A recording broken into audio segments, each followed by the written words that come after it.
মাঝখান দিয়ে ঢুকাই দিচ্ছে লাইনে, কি দেখছেন? মাঝখান দিয়ে লাইনের মাঝখান দিয়ে ঢুকাই দিচ্ছে। লাইন ধরে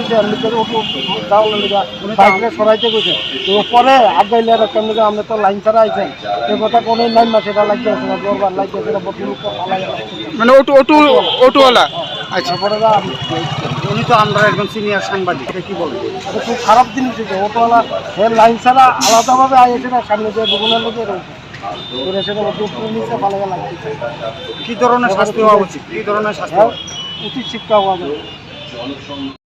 টাইমের সাথে একজন লোকের সাথে দাঁড়ায়, আমরা যখন এখন পেট্রোলের ক্রাইসিস চলছে তো সবাই লাইনে দাঁড়াচ্ছে, দাঁড়ানোর পর দেশে একটা অটো ক্রসিং করতে যাইতেছে, যখন ক্রসিং করতে চাইতেছে ওই লোকটার সাথে দুর্ব্যবহার করছে। আমি মানুষ হিসেবে ওনাকে বললাম, দাদা এইভাবে তো ব্যবহার করতে নেই, কারণ হচ্ছে সবাই তো লাইনে দাঁড়িয়েছে, সবাই তো তেল নিতে দাঁড়িয়েছে, আপনি একটু অপেক্ষা করুন, তারপর অটো ক্রসিং করুন।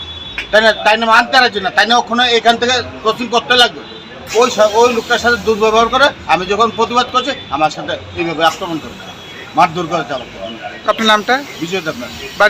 বাড়ি রাধানগর। এখানে কেন আসলেন? এখানে তেল নিতে আসলাম।